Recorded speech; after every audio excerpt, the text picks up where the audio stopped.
sejam muito bem-vindos em mais um episódio aqui do Pode Ouvir, o podcast que já é o queridinho, o preferido do Brasil, das nações, e sempre tem um marco, né, a qual nós marcamos o seu coração em trazer alguns dos convidados, em especial hoje recebendo a pastora Isabel de Jesus, ela que é psicanalista, mentora, pastora, já tem uma trajetória já de autoridade e hoje ela vem falar conosco sobre alguns desbloqueios, sobre uma ativação e principalmente a vida com propósito. E eu estou muito feliz de abrir esse espaço. Manaus, Amazonas, em especial, recebe ela e muitas vezes ela já provou do nosso jaraqui, do nosso tambaqui e por aqui ela deve ficar, porque quem come fica por aqui. Bem-vinda, pastora Isabel!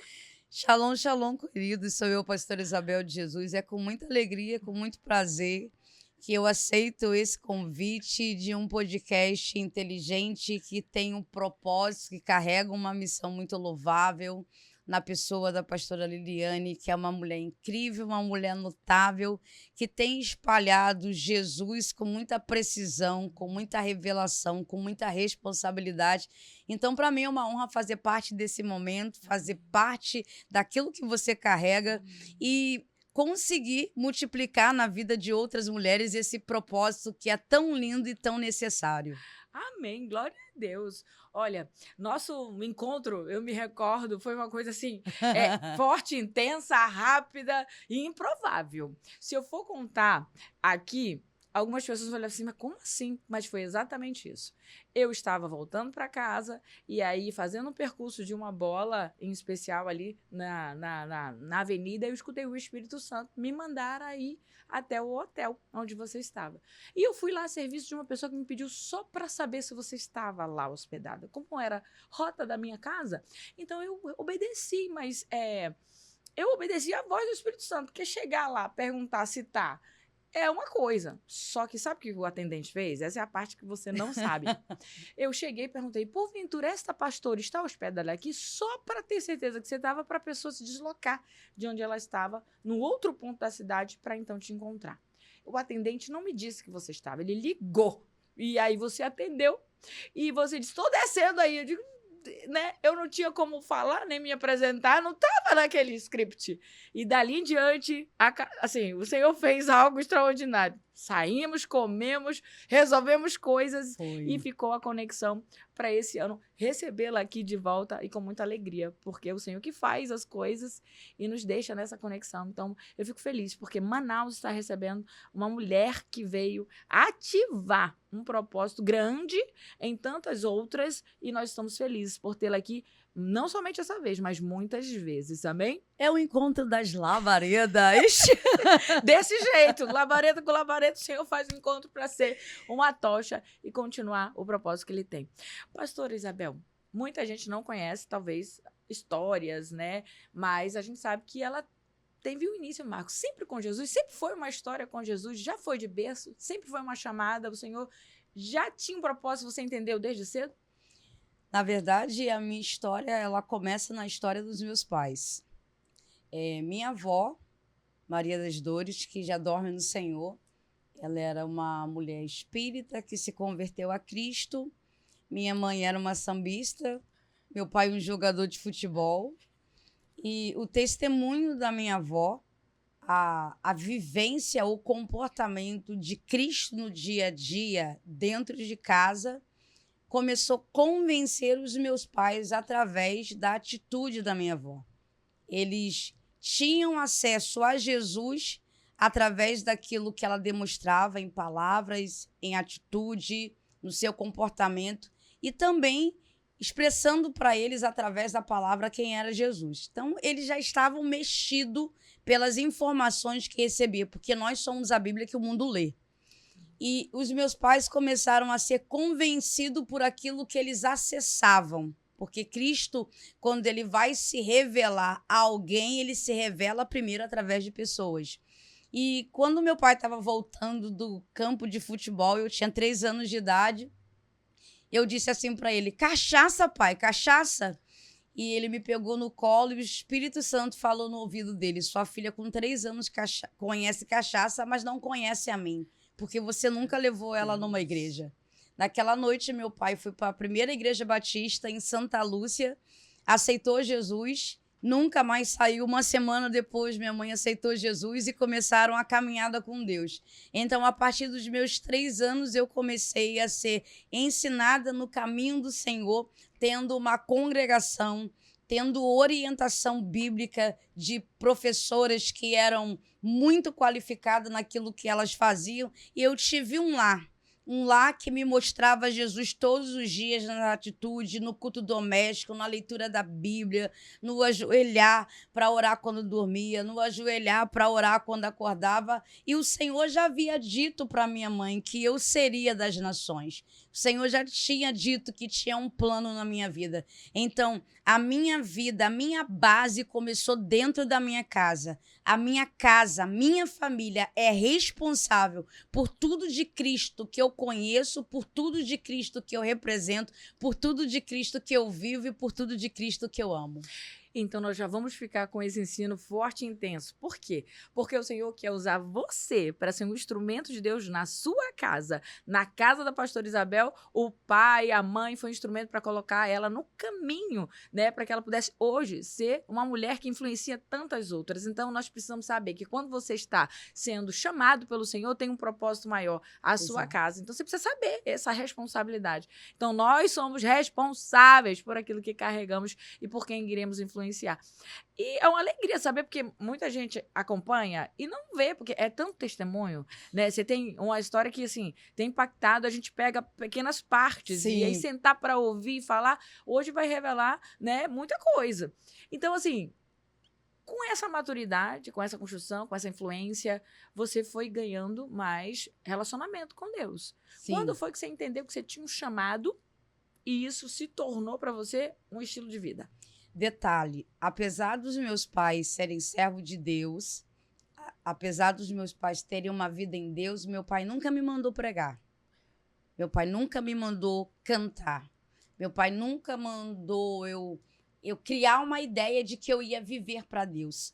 Eles me ensinaram a palavra. Eu fui livre para fazer as minhas escolhas. E eu fui livre para entender o que Deus tinha para mim. Eu não sofri uma pressão, eu não tive uma imposição, uma obrigação. Você tem que fazer, você tem que ser. Não. Deus se revelou a mim. O Deus que se revelou aos meus pais se revelou a mim. Quando você está num ambiente que você tem essa leveza, que você é ensinado, mas é livre para fazer as suas escolhas, fica muito mais fácil de você acessar isso por paixão. Amém. E não por obrigação. Então, tudo que eu faço, tudo que eu vivo, eu não faço por imposição, por obrigação, por medo. Você tem que fazer, porque se você não fizer, Deus vai cobrar. Não, isso não existe. Eu faço porque eu amo, eu faço porque eu sou apaixonada, eu faço porque isso para mim é o meu propósito de vida, é o meu objetivo de vida. Isso para mim não tem peso, eu não tenho que pagar preço nenhum, porque Jesus já pagou na cruz, essa dívida já foi quitada. Eu faço porque isso faz parte do meu DNA. Eu fui criada para esse propósito, mas isso não me foi imposto. Você está tocando num ponto que talvez vai, né, mexer com a estrutura de muita liderança. Sim. Por quê? Porque muitos dos, vamos colocar, desigrejados, eles, né, que são filhos de pastores, sim, ou filhos, né, dentro desse ambiente eclesiástico, se sente obrigado. Ah, porque é filho do pastor, porque é isso e tal. E aí, aonde entra a responsabilidade da leveza, né? Quando se torna uma obrigação, sim, vai criar um ranço. Então, um peso. Vai se tornar um castigo. Porque nem sempre filho de pastor vai ser pastor. Sim. Nem sempre o filho de um músico vai ser um músico. Pode acontecer que um filho de pastor seja um jogador de futebol. E tá tudo bem. Ele só precisa ser crente. Ele só precisa amar a Deus. E quando se torna obrigatório, vira peso, vira ranço e cria no coração desse jovem, desse adolescente, a necessidade de ir para longe desse ambiente. Porque ele cria uma repulsa, então ele tem uma ideia que aquilo ali é uma prisão, ele quer ser livre. Então ele vai buscar um caminho uma alternativa que ele esteja distante daquela realidade, porque dentro da sua mente aquilo não é a realidade dele, não é o que ele tem para ele. E aí ele vai olhar para a igreja como o problema da vida dele e ele vai rejeitar Deus porque a igreja representa Deus. E muitas das vezes, por conta dessa obsessão por muitos pais, porque não sabe diferenciar, o que vai acontecer? Esse menino vai para o mundo, essa moça vai para o mundo, vai viver uma série de prejuízos espirituais, emocionais, físicos, e corre o risco até de perder a sua própria vida e perder a sua salvação. Nós estamos recebendo um ensino, assim, claro, sobre o que é o ensino e o que é uma imposição. Sim. O ensino, ele, de fato, deixa um aprendizado. Quando é uma imposição, aí, de fato, vai ser encarado como uma obrigação e não se vai ter prazer. Então, é preciso você aprender com quem já vive uma experiência dessa realidade, hoje que produziu no coração paixão pelo que faz, no chamado que o Senhor a convocou. Então, que nós possamos ter essa sabedoria no momento que estivermos nessa responsabilidade. Você é um influenciador para que o ensino aconteça e o aprendizado venha como uma percepção do que eu posso fazer para servir a Deus no chamado que Ele me deu. E não uma obrigação de imposição que vai causar uma certa rejeição, né? É um privilégio ter isso como uma escolha. Você pode escolher, mas não é a realidade de muita gente. Não. Né? Mas tem aquela imposição que ela é de Deus mesmo, que ela te cerca, você não tem como negociar, e assim você vai ter que obedecer, porque Ele mesmo falou com você diante daquilo que às vezes você encara que não tem capacidade, né? E aí, eu sei que nessa história, muitas mulheres, porque o forte, né, desse seu ministério acabou sendo, né, levado por uma visão muito maior em Sim. atuar nas mulheres. E você é uma voz profética, é uma voz de ordem, ela é uma voz de convocação, ela é uma voz de ativação. E em tantos bloqueios, porque eu sei que você tem essa autoridade, o que mais hoje você tem encarado nessa sua realidade de paixão, de servir no dom que o Senhor te deu, diante de tantas pessoas que estão bloqueadas? Um bloqueio como esse, um bloqueio de amar a Deus porque foi uma imposição. Quantas mulheres não estão deixando de viver a liberdade por conta de um bloqueio? Nessa sua experiência, o que mais é indicador de muitas mulheres para enfrentar um desbloqueio? Na verdade, a gente vive uma geração que passa por situações abusivas em diversas áreas. Abusos de relacionamento, abusos de amizade, abusos no trabalho, abusos religiosos, abusos de liderança. E todo abuso, ele rouba o seu direito. Todo abuso, ele te coage, todo abuso, ele te intimida, todo abuso, ele diminui o seu tamanho. Todo abuso tira a sua voz. Todo abuso vai impregnar uma mentira na sua mente e gerar uma sensação de incapacidade. E muitas mulheres vão para esse lugar de incapacidade, para esse lugar do medo, para esse lugar de diminuição, para esse lugar de flagelo, para esse lugar de coação. E elas começam a entender que esse é o lugar que elas devem estar. Elas se sentem culpadas.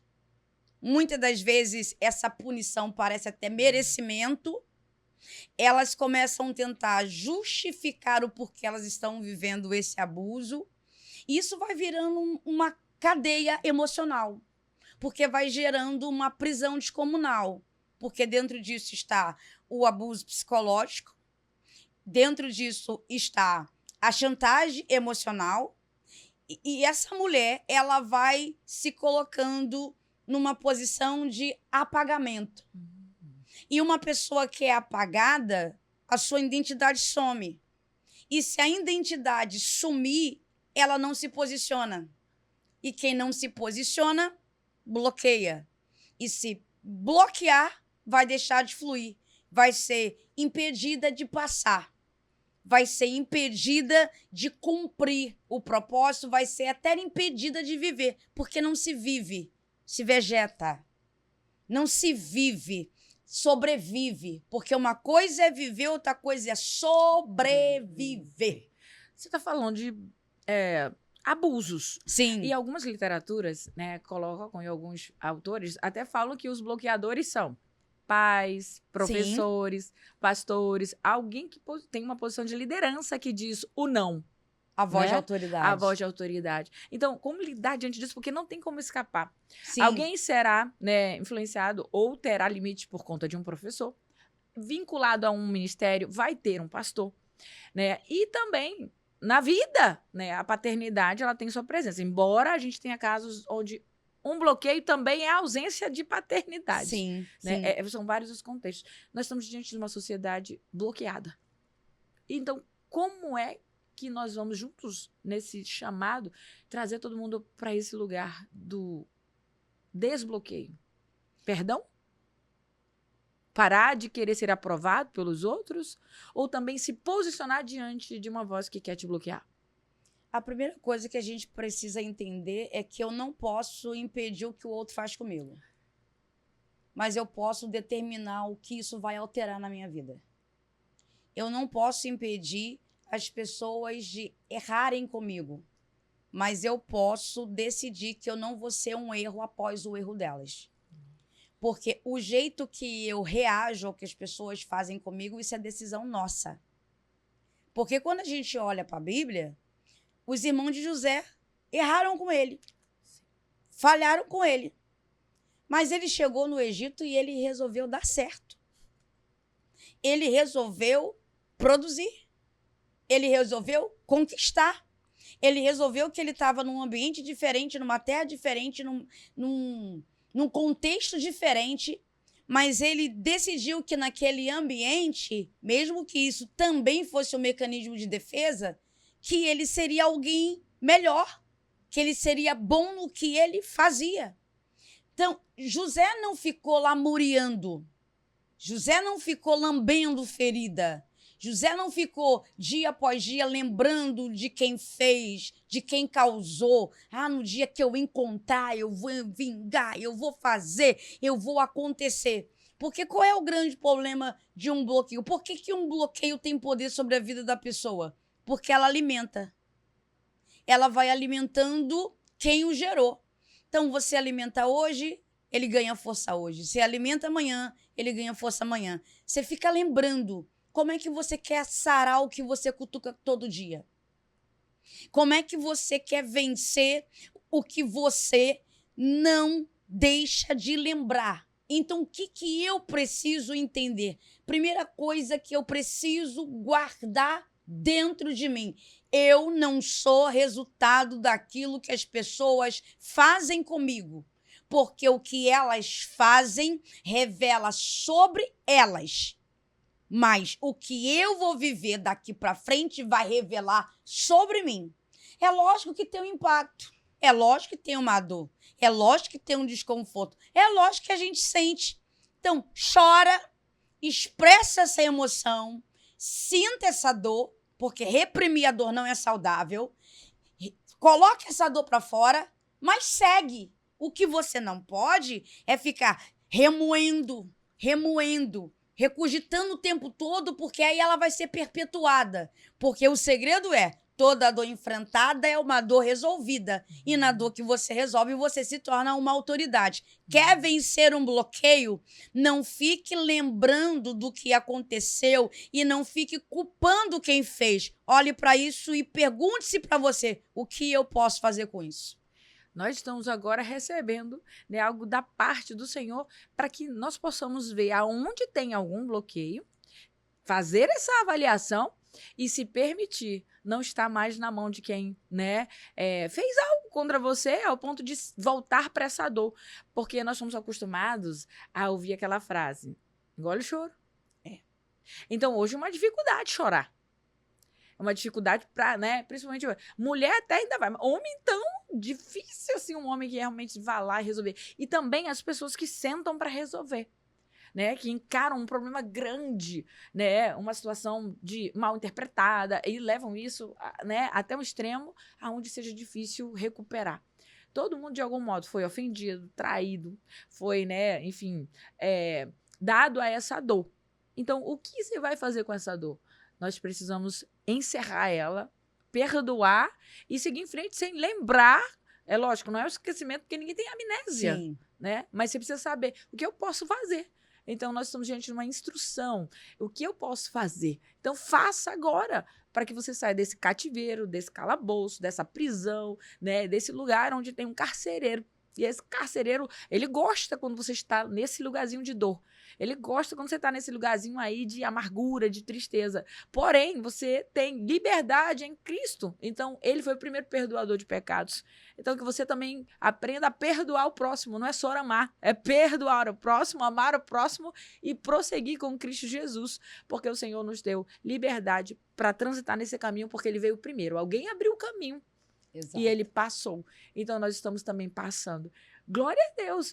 Pastora Isabel, diante dessa experiência, né, muitas mulheres resgatadas, muitas mulheres destravaram depois que, né, se liberaram, saíram desse lugarzinho. E hoje há uma colheita. Já são muitos, porque eu sei que a senhora tem mentoria, né, é solicitada nas nações, né, transita aí do extremo ao extremo, trazendo essa autoridade e essa expectativa para muitas que vão para um lugar onde a senhora está liberando uma palavra. E quando a gente olha para a palavra, o Senhor me trouxe uma palavra para recebê-la nesse lugar. E ele disse assim para mim, Eclesiastes, capítulo 3, tempo. Existem pessoas que ficam um tempo bloqueada. Sim. Aí, quando ela escolhe se liberar, fazer uma coisa simples, liberar um perdão, ou publicar, confessar, chorar. Exato. E então parece que o céu se abre. E ele me deu exatamente essa palavra. Eu sei que tudo que Deus faz dura para sempre. Está escrito em versículo 14.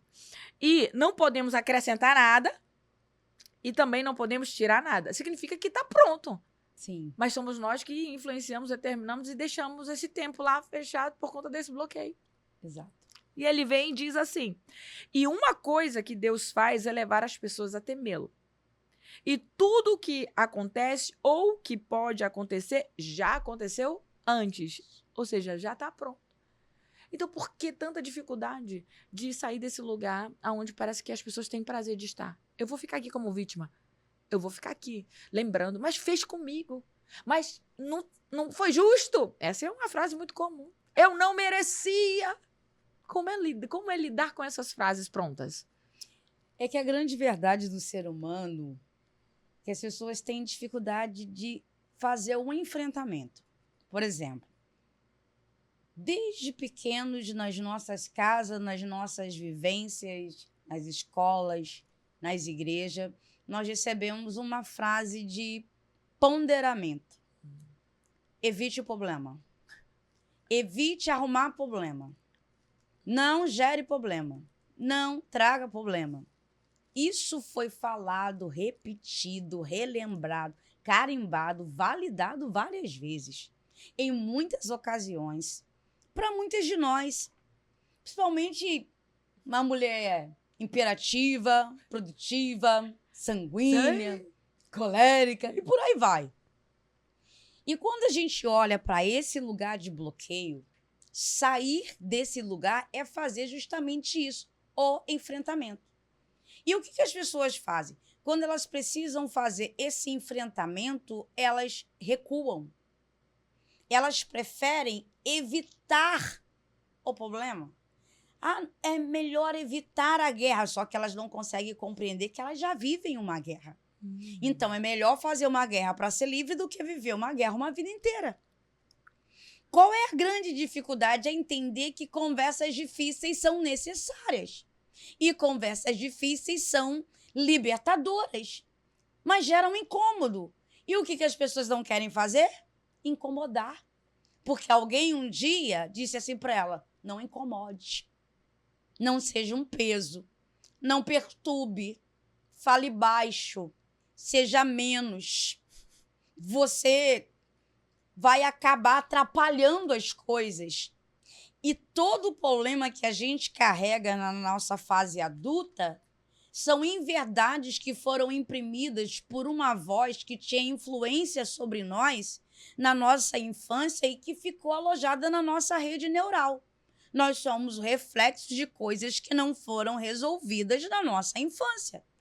Então, quando a ideia da vida adulta chega para nós e existe exige postura adulta, a postura infantil se apresenta. E é por isso que as pessoas estão lá nesse bloqueio, porque é a fase adulta te convidando para lidar com a situação adulta, mas é a menina que está lá presa, que não conseguiu se alinhar à fase adulta, que está lá fazendo a birra, está lá encolhidinha no cantinho, está lá morrendo de medo, está lá travada, está lá voltando para trás, ou está lá dizendo assim, é melhor ficar aqui porque eu tenho medo do que possa acontecer. Não, ela volta para aquele lugarzinho inconsciente porque foi o lugar que alguém colocou ela de castigo. Ela volta para aquele lugar porque alguém ensinou para ela, cala a boca. Você não tem direito de fala, você está pensando que você é quem? Ela volta para aquele lugar, às vezes, de forma inconsciente, porque ela nem sabe por que ela volta para lá. Porque tem mulheres que estão bloqueadas, que eu pergunto para ela, mas por que você está aí? Não sei. Porque, no fundo, ela não quer estar, ela quer sair. Mas o comportamento dela, a sua linguagem corporal, a sua resposta emocional é totalmente contraditória ao que ela diz que quer. Então, o que precisa ser feito? Precisa ser feito mapeamento das emoções, porque essa mulher precisa entender a forma como ela funciona, a forma como ela vê, a forma como ela pensa, a forma como ela enxerga as pessoas, como ela enxerga o mundo, como ela enxerga a si mesma e a forma que fizeram ela pensar. Porque não é somente como eu penso, é como me fizeram pensar a vida, como me fizeram entender a vida, como criar uma ideia de comportamento que era o que eu devia ter. Então, quando eu bloqueio na raiz, quando eu bloqueio lá no meu início, eu libero o meu futuro. Então, não adianta querer lidar com problemas da fase adulta se você não resolveu os seus problemas da sua fase criança. Nós agora estamos aqui sendo desbloqueadas, né? Porque existem esses bloqueios que são construídos lá nessa raiz e ainda tem aqueles que acontecem durante o trajeto que você está já até madura, amadurecendo. Porque tem as situações onde sempre vai ter alguém que vai dizer assim, você não serve para isso. Isso não é pra você. Não vai dar certo. Não sei o que tu tá fazendo, mas, né, tá insistindo numa coisa que não vai dar certo. São as palavras que são colocadas soltas e a gente vai tendo que administrar quando você sabe quem você é, tem uma identidade já forjada, já resolveu o problema lá, raiz, lá, e resolve, né, seguir. Você vai administrar melhor essas emoções e vai saber discernir quando é do espírito e quando não é do Senhor. Então, a gente vive, sim, situações, tá? Vou narrar um simples exemplo. Eu sou uma mulher alegre. Sim. Né? A minha essência ela é de liberdade. Mas talvez agrade alguns e desagrade outros, mas a gente tem encarado que nem Jesus agradou, como é que a gente vai agradar? Vamos ter que administrar isso. Não pode ser em excesso. Tem que ser tudo com moderação, sabendo a medida certa. E quando você tá uma sanguínea assim, resgatada, lavada, você usa ela na medida certa. Sim. Mas eu já ouvi, já nessa maturidade, alguém dizer assim, você não pode ser uma pessoa alegre. Uhum. Aí eu, tem alguma coisa errada então? Vou lá examinar. E aí eu fui pro meu secreto examinar. Bom, eu não posso ser uma pessoa alegre, eu tenho que carregar as marcas de Cristo e o sofrimento dele. E aí foi essa, né, a fase, a instrução. E aí eu fui meditar nela. Vou me esforçar para ser triste. E eu me esforcei por 3 meses para ser triste. Eu me esforcei para mostrar dores. E aquilo que talvez até fosse uma dificuldade, mas no meu normal eu vivo a perseverança, né? E creio naquilo que o Senhor faz. Mas eu estava insistindo para ser triste e procurar sentir aquela dor. 3 meses. Porque aquela frase me direcionou para isso. E eu fiquei 3 meses sofrendo por ter que me esforçar em ser triste, amargurada e viver o problema e a dor de uma situação. Que podia ser, cada dia, uma situação diferente. Sim. Mas eu tinha que mostrar o sofrimento de Cristo. Neste momento, depois de 3 meses, né, vivendo aquilo lá, num esforço, que eu não podia ser alegre. Essa era a fase. Você não pode ser alegre. Alguém me bloqueando sobre a minha alegria. E aí chegou o momento que veio uma outra pessoa. Chegou comigo e disse assim, o Senhor manda te dizer que é com a sua alegria que ele ganha vidas. que é com a sua alegria que ele resgata pessoas, que é com a sua alegria que ele tem salvação na vida de muitos. Aí eu disse assim, Satanás, 3 meses eu fiquei dando prejuízo para o céu e dando contribuição para o inferno, porque eu escutei uma frase e fui naquilo lá, porque achei que eu não deveria ser alegre. Isso em plena maturidade. Então, assim, a gente vai ter que lidar com isso ainda, hein? Com alguns bloqueios que vão insistir de te perseguir para impedir você no seu chamado e na sua convocação. Mas e a pastora Isabel? Já foi bloqueada alguma vez? Então, qual é a questão? O diabo, ele é repetidor. O diabo, ele não cria coisas novas, ele repete. Criador é Deus.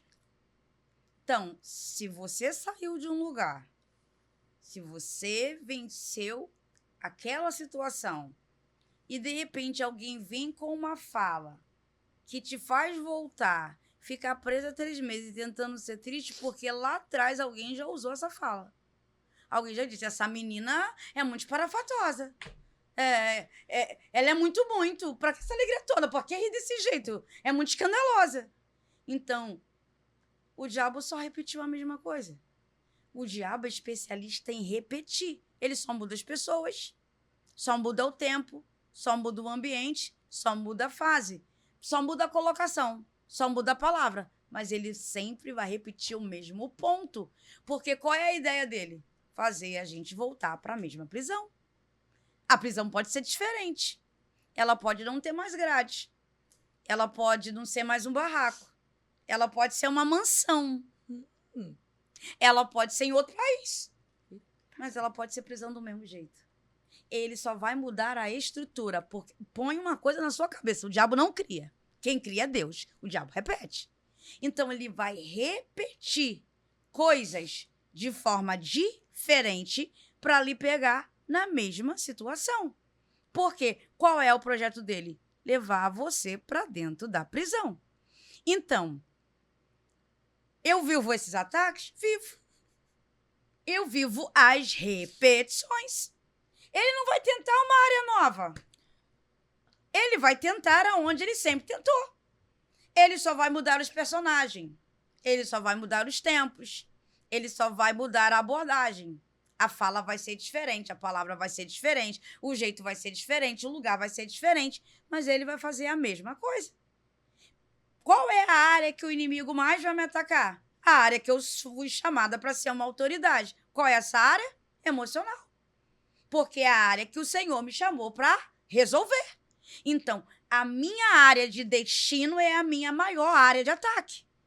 A minha área de autoridade é a área onde eu mais vou ser atacada. Porque o que o diabo tenta fazer? Anular a autoridade que eu carrego. Então, o que ele vai fazer? Vai mudar as formas para anular essa autoridade. Mas ele sempre vai mexer na mesma coisa. O que você ouviu, eu já ouvi. Para que essa gargalhada alta? Nossa, mas para que isso tudo? Tem de ser menos, para não abafar o outro. E a primeira vez que eu ouvi isso, eu tinha 3 anos. Minha tia falou isso, que a minha prima era tímida, não falava, e eu era a primeira sobrinha, a primeira neta que chamava atenção, porque eu sempre fui comunicativa. Nas festas, eu falava com todo mundo e eu conversava com a criança ao mais velho do ambiente. Então, chamar atenção incomodava. Só que não era algo que eu fazia premeditado, já estava em mim. Deus, quando me gerou no ventre da minha mãe, ele colocou em mim o poder da comunicação. E todo mundo que tem o poder da comunicação vai carregar dentro da comunicação alegria, porque o maior poder do convencimento da comunicação é a alegria. Por isso que as maiores vendas, as pessoas que mais vendem, são gente que comunica sorrindo. É pessoas que comunicam com alegria. Porque se você for vender um produto e você vender sério o tempo todo, o cliente não vai ser convencido. Então, a alegria é um dos elementos poderosos da comunicação. Mas isso para alguém vai ser um problema.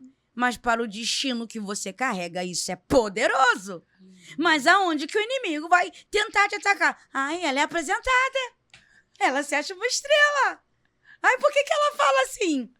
Para o ambiente errado, você sempre será um problema. Para o ambiente certo, você sempre será celebrada. Para o ambiente errado, o que é valioso vai ser lixo. Para o ambiente certo, o que é valioso vai ser luxo. Na mão de gente errada, é lixo. Na mão de gente certa, é luxo. Então, o diabo é repetidor, ele vai repetir. Mas como você já conhece o que ele faz, você já venceu esse bloqueio, você sabe vencer de novo. Porque se você sabe fazer dar certo uma vez, você sabe fazer dar certo novamente. Não caia na armadilha. Nunca mais se esforce para ser triste. Se esforce para ficar mais feliz. Estamos aqui, olha, num exemplo prático. Coloquei o meu em xeque, mas eu tenho certeza que você tem algum. Sim. Todo mundo tem algum cenário, alguma coisa para dizer assim, olha, ele, né? Nós somos alvos. Sim. E por ser alvos, são dardos que vêm nessa direção, ele precisa de um corpo na Terra para usar, para então te bloquear, ou te confrontar, ou te deixar, né, abatido. Mas o Senhor também precisa de um corpo cheio da sua glória, da sua presença e do Espírito Santo, para também, né, combater, resistir ao diabo e ele fugirá de vós. Pastora Isabel, eu sei que a senhora coordena muitos projetos. Sim. E, né, além de ser uma pregadora das nações, que eu sei também que tem até a escola de pregadora, Sim, né, e tal. sim. E aí são projetos que vão se estender a alguns estados. Exato. Mas eu também sei que tem a mentoria e tal. Então, assim, como foi que você entendeu que isso poderia ser além dos púlpitos? Eu comecei a observar, no geral, nas movimentações, né? Que as coisas estavam meio que perdendo significado. Que a gente percebe que chega um momento que, se você não tiver esse olhar de cuidado, você acaba fazendo seu propósito virar algo comum. Essa corrida desenfreada do ser, do fazer, do chegar, do conquistar, né? Essa corrida da internet, essa cobrança, essa expectativa, essa coisa que você tem que postar, que você tem que estar certo, você tem que gerar resultado. E a gente está vivendo uma geração muito adoecida, acelerada, uma geração correndo muito para provar. E isso também vai acabando gerando uma comparação, uma competição, uma rivalidade. Vai fazendo com que, às vezes, as pessoas olhem para si e ela desacredite do seu próprio potencial, porque tem gente que começa a se enxergar na desvantagem. Por exemplo, eu não moro numa capital tão top, o lugar onde eu moro não é o melhor, eu não tenho uma boa estrutura, eu não falo tão bem, eu não tenho tantos seguidores, porque isso acontece de forma real. Muitas pregadoras a qual eu atendo dentro das minhas mentorias, eu ouço isso o tempo inteiro. Então, é a medição dos números, é a medição dos likes, das curtidas. E uma vez eu ouvi uma ministração do cantor Samuel Mariano, ele dizendo que estava em muitas agendas, correndo, e um dia Deus chamou ele para conversar no quarto, porque a coisa tinha perdido significado. E um dia eu comecei a fazer uma leitura, porque esse ir e vir de viagem, é cansativo para o físico, para o mental, para o espiritual. Não é só entrar num avião. Há uma guerra espiritual que acontece. Há um desdobramento para as coisas acontecer. E aí eu comecei a perguntar assim, o que eu estou fazendo ainda tem significado em Deus? Ou eu estou fazendo apenas porque as pessoas estão me levando? É Deus que está me levando? Eu estou fazendo porque faz sentido, porque eu carrego um propósito? Ou eu estou virando uma profissional? E eu, tá? Não estou falando dos outros, estou falando de Isabel. Estou falando de mim. Eu comecei a fazer essa leitura. E aí eu comecei a me perguntar, será que o que eu estou produzindo, de fato, tem constância de fato, é relevante? O que eu poderia fazer para agregar? E como a gente recebe todos os dias mensagem, pedido de socorro e o contato que a gente tem muitas das vezes na igreja, num culto de 40 minutos, 45 minutos de uma ministração e que você tem que sair para o hotel e voltar para casa é muito rápido, esse contato acontece de forma muito rápida, você não cria conexões, muitas das vezes não tem como ter um aprofundamento. E o que é que vai transformar? É o acompanhamento. E aí eu comecei a entender que eu queria acompanhar. Eu queria acompanhar pessoas. Quando Jesus levantou os 12 para andar com ele, ele não estava com ele de vez em quando. Ele acompanhava. Eles andaram com Jesus. Então, o acompanhar, ele traz um ensino muito poderoso, porque é a teoria, é a prática, é a observação, é o planejamento e a execução. E aí eu entendi que eu poderia ter um nível de entrega maior. Aí eu falei, eu vou começar a ensinar. Eu quero ensinar. E eu comecei a me encontrar nisso, porque eu comecei a encontrar as mulheres. Por exemplo, eu tive uma aluna que no nosso primeiro contato, chamada de vídeo, aquela mulher apática, assim, com o olho lá dentro, cheio de olheira, e ela era uma empresária, e eu disse para ela, no nosso próximo contato, eu não quero encarar você assim. Eu quero que você chegue com o cabelo arrumado, você procure um espaço silencioso na sua casa, tire esse tempo para nós, não deixe ninguém te atrapalhar, porque esse é o seu momento de jornada de transformação. Leve a sério. Eu não precisava estar te exigindo isso, porque isso é mais sobre você do que sobre mim. Mas eu gostaria que você estivesse aqui inteira. Não é porque eu estou do outro lado da tela do telefone que você vai sentar na frente da tela de qualquer maneira. Tem uma postura, se arrume para esse momento. Aí ela regalou os olhos assim. E eu lembro que minha filha passou e falou assim, mãe, você pegou pesado. Eu falei, não, eu não peguei pesado. Eu estou provocando ela a ter uma mudança de atitude. Porque eu não posso encarar com normalidade a minha jornada de mudança. Se você não mudar os seus hábitos, se você não mudar seu comportamento, se você não mudar sua mentalidade, você não vai mudar seus resultados. Então, para viver uma mudança de resultado, dentro da minha mentoria, eu mexo no todo. É o todo, é corpo, alma e espírito. Eles têm que andar alinhados em conjunto.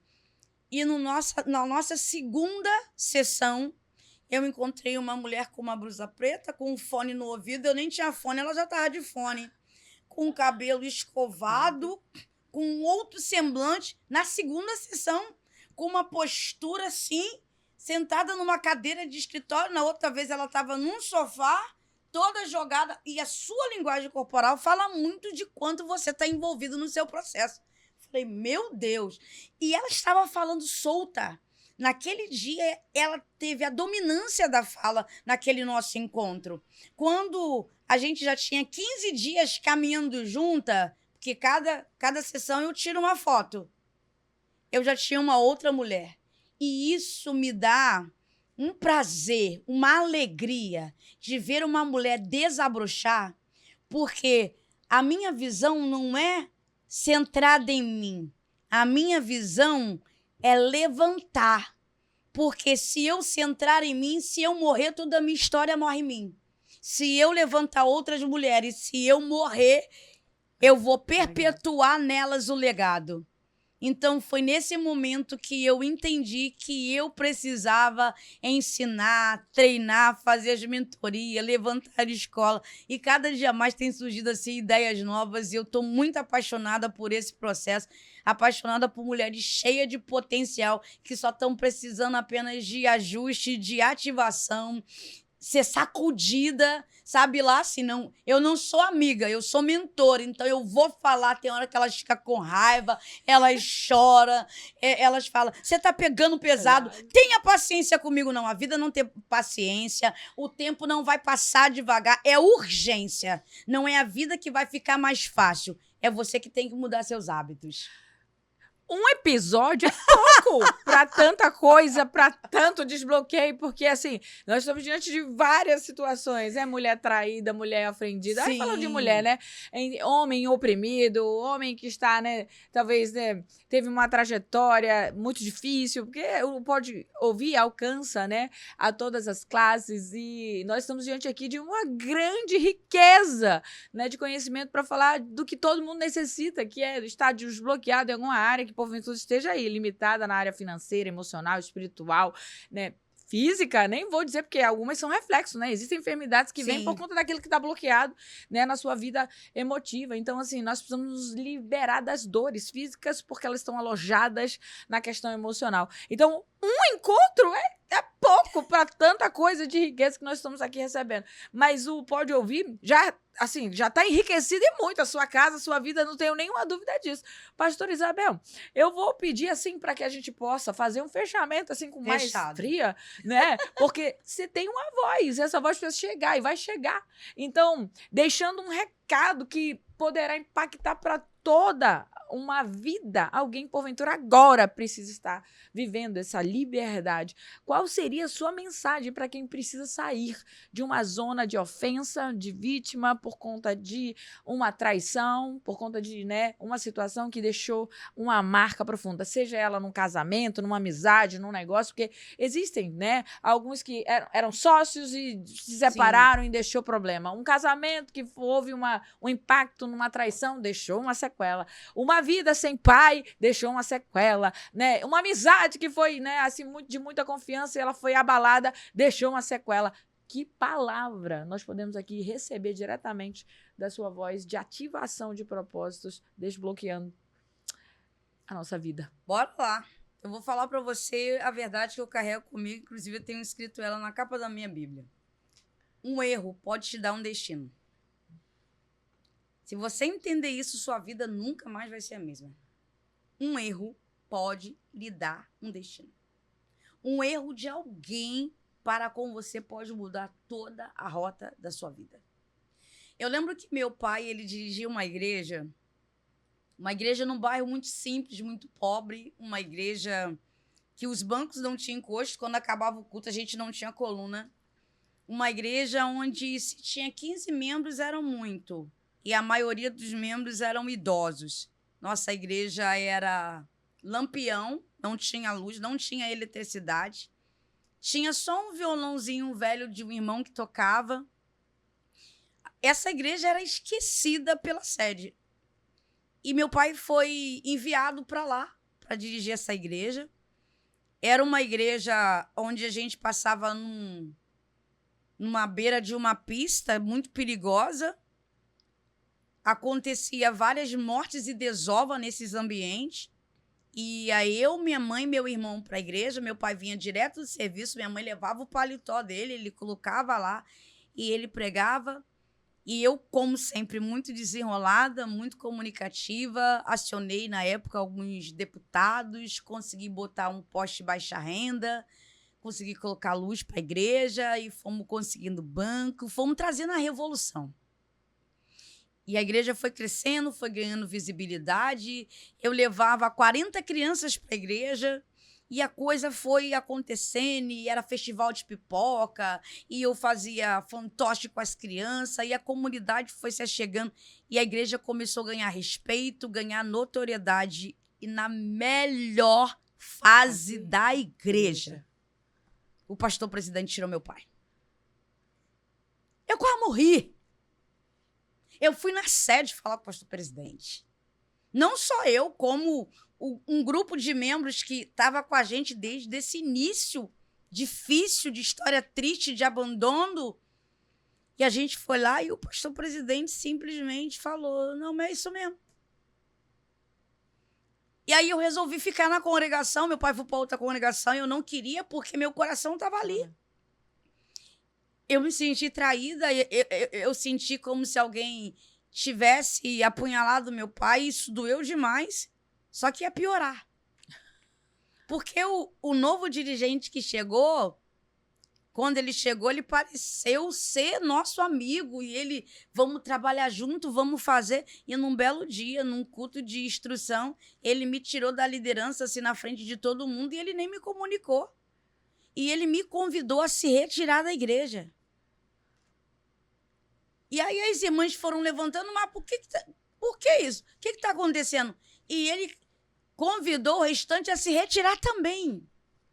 De maneira que algumas pessoas até deixaram Jesus, hoje estão no mundo por conta do trauma vivenciado. Aí acabou o grupo de adolescentes, o grupo das crianças, a mocidade. Foi terrível. E eu tive que sair daquela igreja. Durante muito tempo, eu não conseguia nem ouvir falar no nome dessa congregação. Eu tinha uma raiva desse presbítero. Minha pastora, eu tinha uma raiva de ouvir o nome da mulher dele. E, indiretamente, eu culpava o meu pastor presidente por tudo isso que aconteceu. E passou alguns anos e eu ainda segurava isso aqui dentro de mim. Só que tinha coisas boas acontecendo e eu não estava percebendo, porque eu estava segurando o bloqueio do erro que tinha acontecido conosco. Aí um dia eu estou dentro do avião, indo para a Suíça.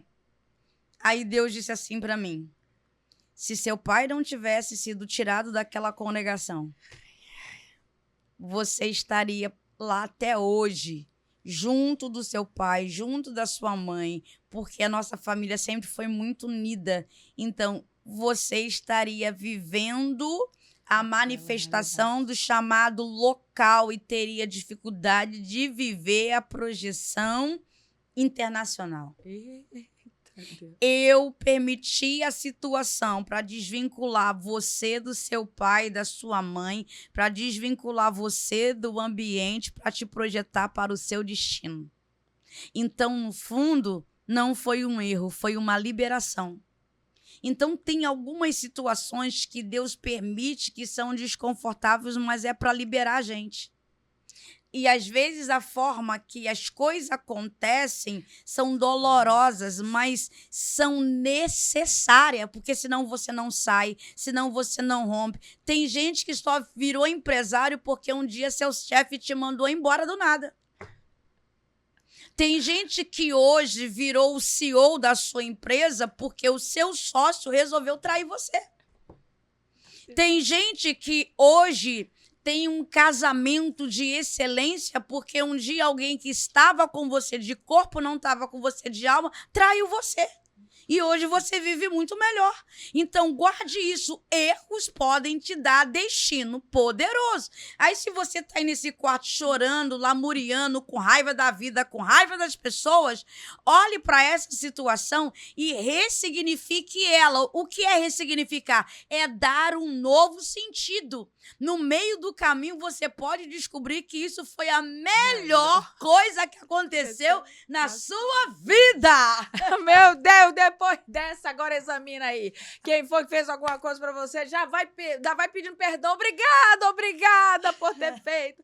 Porque me fez amadurecer, crescer e me despontou no chamado, me apontou o destino. Exato. Que privilégio, pastora Isabel. Olha, aqui o Pode Ouvir, ele tem sempre alguns apoiadores, semeadores, e em especial a FC Comunicação Visual, a Braga Martins Atacadista, a Nira Gomes Estética Avançada, a K-Make Beauty e também uma preciosa que, sabendo que você estaria aqui, mandou uma preciosa surpresa. E eu vou aqui lhe entregar oficialmente nesse lugar, porque é joia, de joia para joia. Mas é assim, não é?